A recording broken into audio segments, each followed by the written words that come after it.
Red Wolf Piping with you. I've been smoking this a little bit already. It's a little charred inside, but I'm gonna light it up out here for a little bit.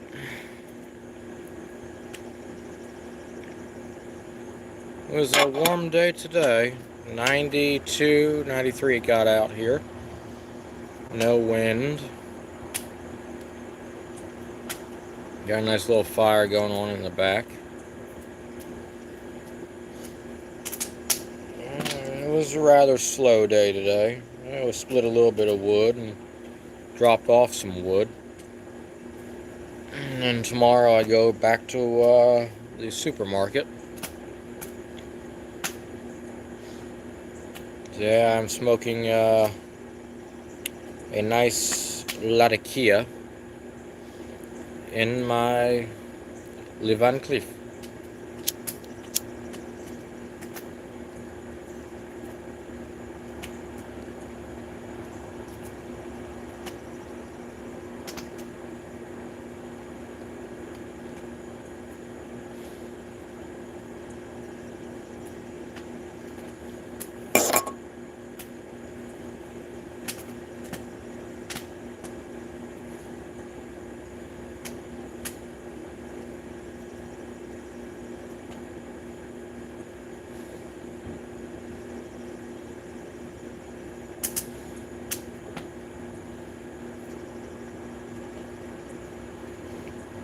It's nice and quiet out here today.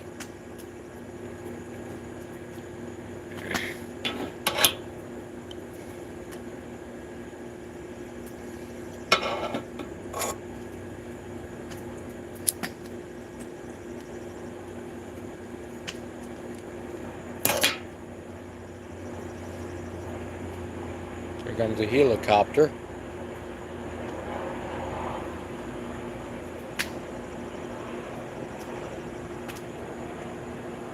Probably our local life flight.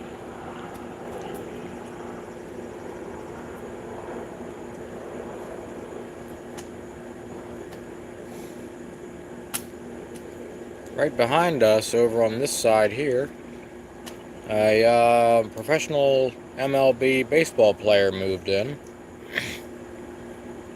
I'm not sure what his name is, but he plays for the Minnesota Vikings. So once in a while, his private helicopter will land out in the field behind us. So I get to see that sometimes.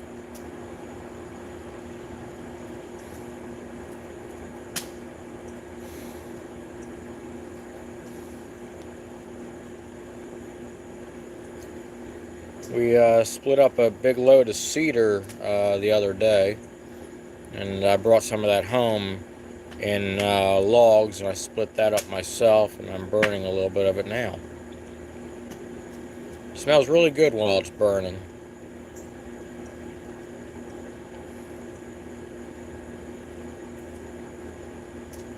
And here I am for a chaser, Pennsylvania Dutch.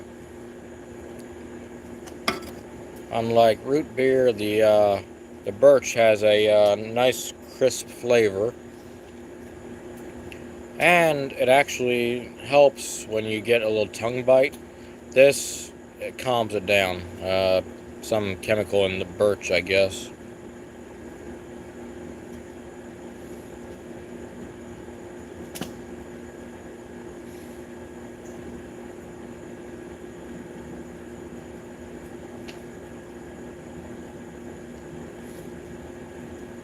I have been following Mutton Shop Piper for a little bit, and he's got a lot of blend clubs reviews that I would like to start trying eventually. So we'll see what happens from that point.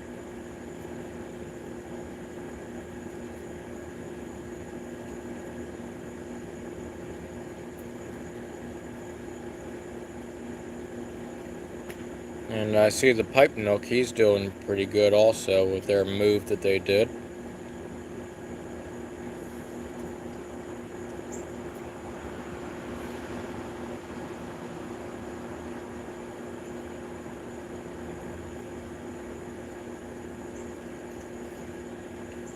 I'm still very irked that we don't have a B&M around here anymore. I mean, there's a couple small, what they quote, pipe shops around here, but they mostly cater to cigars, and they only got the bulk, cheapy blends of tobacco. And the best store that we had out here was in Vineland, a little couple miles away, and that was there for quite a while. It was Williams Totally Tobacco. They had a huge layout of different tobacco blends, and you could also blend your own there if you wanted to, or you could have the pre-selected ones that were done by the blenders. But as I said in a previous video, that the owner, he finally retired from it, and they sold the business, and within a few days it was demolished, and it was turned into a worthless modern car wash.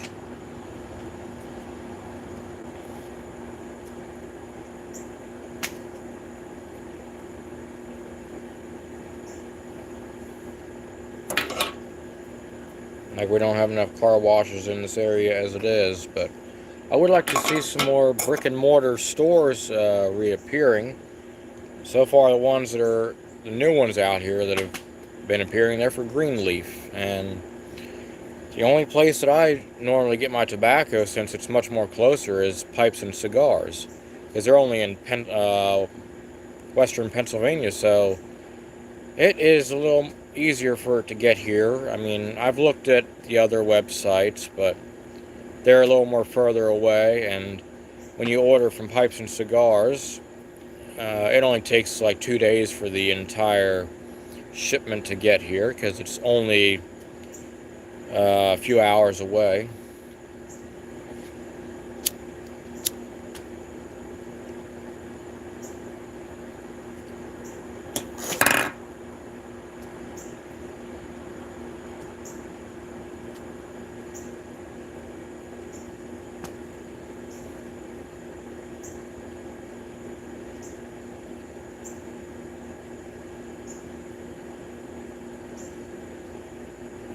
But nothing beats burning Latakia in a meerschaum.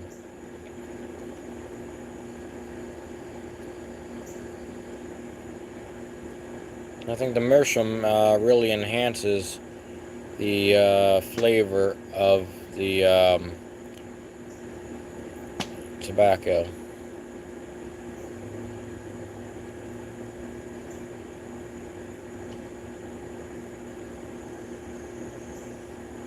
The Sultan of Silver, he does a lot of nice tobacco reviews also.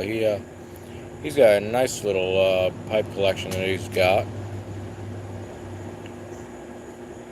Eventually I'll get to the point where I'll save up enough to start jarring tobacco properly and start cellaring it, because I would like to start collecting a lot more Englishes and some Scottish mixes.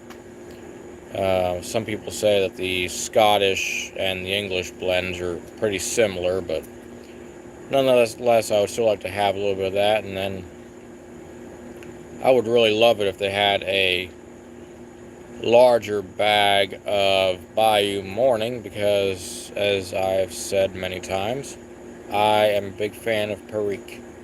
It's a very sweet note in the beginning, and towards the end it has a nice little bite. Not like biting into a jalapeno, but rather a sweet pepper, or perhaps a cooked long hot pepper, maybe. Yeah, it just has that, it's not burning, but it has that nice little bit of spiciness right in the back of your throat that you can just hint on.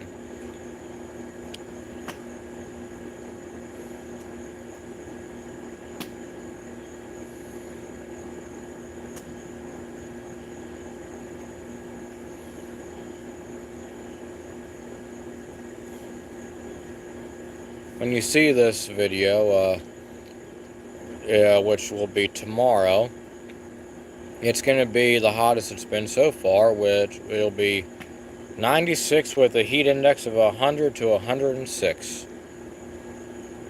So, yeah, we're going to have some fun with that. And, oh yeah, the spotted lanternflies have really started to become a nuisance around here. For those that have not seen a spotted lanternfly, I do happen to have one here. And if you do see one, get rid of them.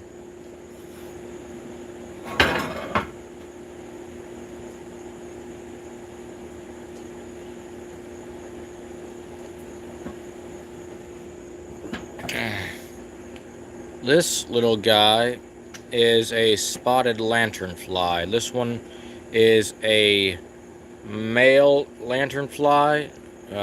If it was a female, it would have a yellow belly. Yeah, what a coincidence, right?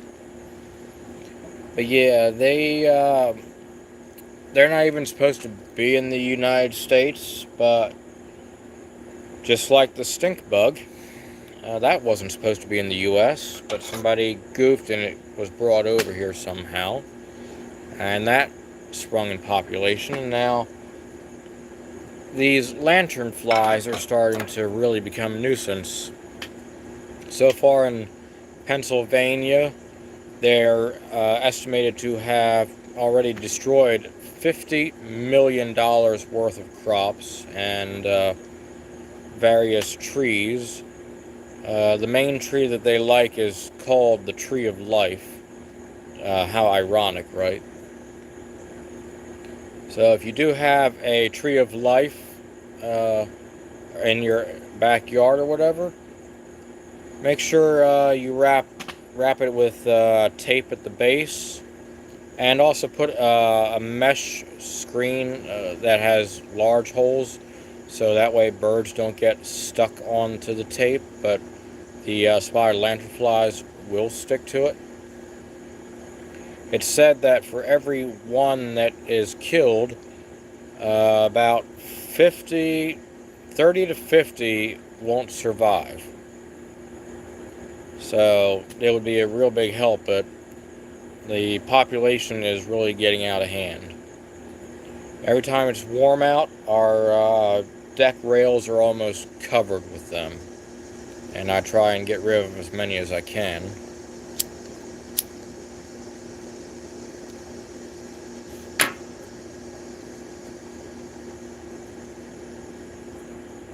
But the spotted lanternfly, from what I've been reading online anyway, is a very colorful version of a basic tree hopper, or leaf hopper as some call them.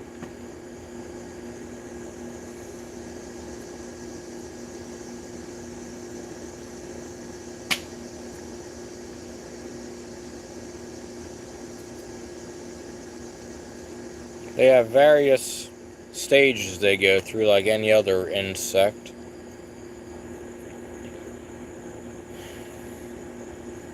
And they're very annoying because they jump everywhere.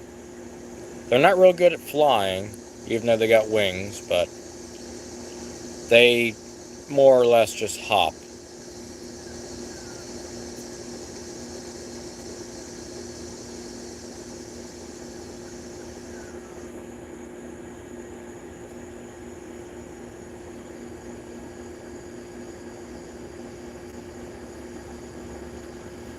Oh yeah, and this is one of our big things that we're growing in our garden. Nothing like a sweet Jersey tomato from the Garden State. We got a lot of different vegetables growing. We got hot peppers, we got red bell peppers, got tomatoes, we got squash and eggplant.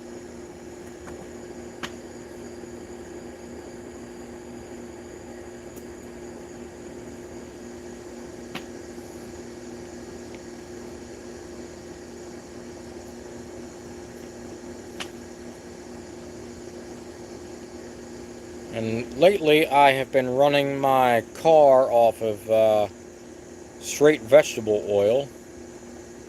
Uh, since I have an older Mercedes and does not have a common rail fuel system, I can run straight waste oil, most of the straight waste vegetable oil, usually when it's very warm out so it doesn't thicken up in the system.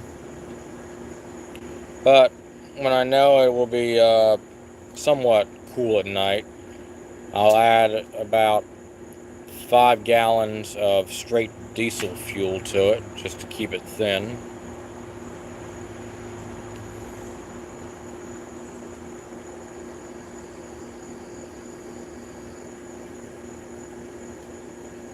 There's people who say that there's an advantage and a disadvantage to running used kitchen oil in your car, but the older diesel engines can take it much better than these new ones because the new ones have all these computers in them.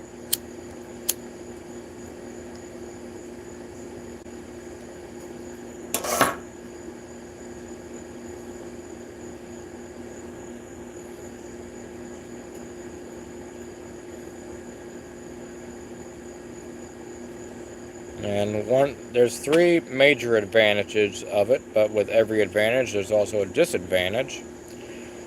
One good advantage is that as the oil is thin from either putting kerosene into the mix or a little bit of diesel, it adds extra lubrication to the top end of the engine, so it makes the engine run a lot smoother.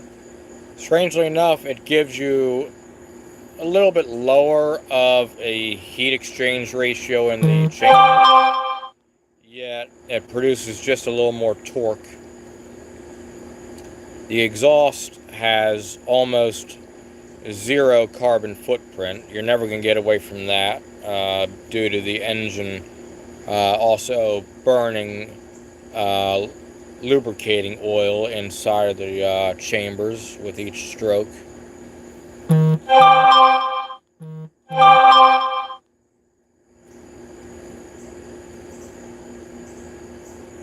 And speaking of the exhaust, it smells a lot better. It smells like a rolling restaurant going down the road. Now, your disadvantages are, once it drops below 60 degrees, the oil will start thickening up real much, and it'll pose problems to your pumps and your other mechanisms, unless you have turned it completely into biodiesel, which is a big process. Well, not exactly a big process, but it is somewhat time consuming. You have a heater in your fuel tank that keeps the fuel flowing, and you have a heat exchanger that keeps your fuel lines warm, so then you'd be able to run that in winter also.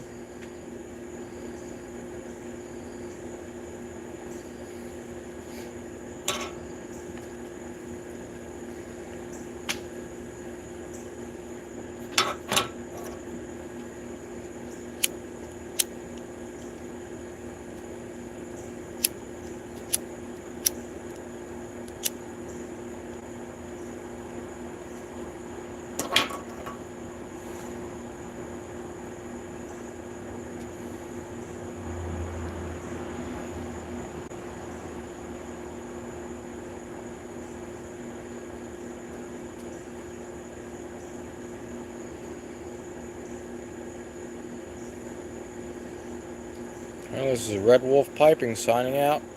Happy piping, everybody, and take care, YTCP.